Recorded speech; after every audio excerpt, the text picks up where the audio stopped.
Hi friends, எல்லோரும் எப்படி இருக்கீங்க? Welcome back to my channel. இன்றைக்கி என்ன ரெசிபி அப்படின்னா, ராஜ்மா பயிரில் கிரேவி தான் பண்ணோம். அந்த கிரேவி வந்து நம்ம இட்லி, தோசை, சப்பாத்தி, அப்புறம் நம்ம நார்மல் ஒயிட் ரைஸ் கூட மிக்ஸ் பண்ணி சாப்பிட்டுக்கலாம்.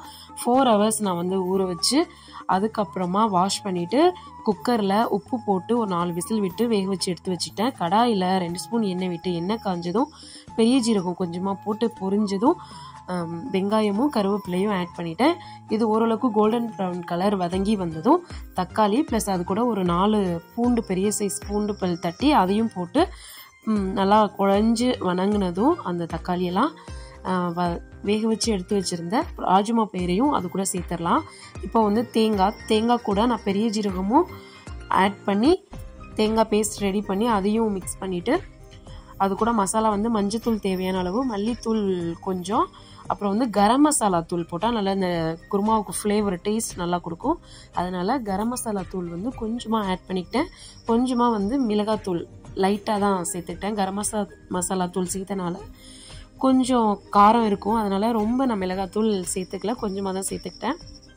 ஃபைனலாக வந்து கொத்தமல்லி தழை தூவி விட்டு இறக்கணும் அப்படின்னா அவ்வளோ டேஸ்ட்டாக சூப்பராக இருக்கும். கண்டிப்பாக ட்ரை பண்ணி பாருங்கள். சப்பாத்திக்கும் சூப்பராக இருக்கும், இட்லி, தோசை, நார்மல் ஒயிட் ரைஸுக்கும் சூப்பராக இருக்கும்.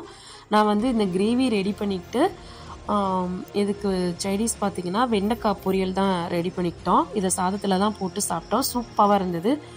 வெண்டைக்காய் நல்லா நைஸாக கட் பண்ணிவிட்டு கடாயில் தேவையான அளவு எண்ணெய் ஊற்றிட்டு எண்ணெய் காஞ்சதும் கடுகு பொரிஞ்சதும் கருவேப்பிலை போட்டுட்டு அது கூடவே நான் வந்து வெங்காயம் ஆட் பண்ணிக்கிறதுனா அது நம்மளோட விருப்பம். நான் வந்து வெங்காயம் ஆட் பண்ணிக்கல, வெங்காயம் ஆட் பண்ணுறதுனாலும் ஆட் பண்ணிக்கலாம். நான் வெண்டைக்காய் போட்டு வெண்டைக்காய் கொஞ்சம் ஓரளவுக்கு வெந்து வந்ததுக்கப்புறம் ஒரே ஒரு முட்டை மட்டும் நான் உடைச்சி சேர்த்துக்கிட்டேன்.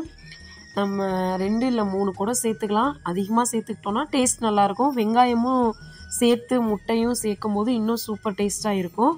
நான் வெங்காயம் வந்து சேர்க்காம வெண்டைக்காவை மட்டும் போட்டு வதக்கிட்டு ஒரு முட்டை மட்டும் ஆட் பண்ணி அதையும் கொஞ்சம் நேரம் மீடியம் ஃப்ளேமில் வச்சு முட்டை வெந்ததுக்கப்புறம் கிளறி விட்டுட்டு மஞ்சத்தூள், உப்பு, அப்புறம் வந்து பெப்பர் தூள் இதெல்லாம் சேர்த்து நல்லா எல்லாம் வந்து வணங்கினதுக்கு அப்புறமா இந்த மாதிரி கலர் வந்தோடனே நம்ம வந்து எடுத்து சர்வ் பண்ண வேண்டியதான். செம்ம டேஸ்ட்டாக சூப்பராக இருக்கும். எல்லாருமே விரும்பி சாப்பிடுவாங்க. கண்டிப்பாக ட்ரை பண்ணி பாருங்கள்.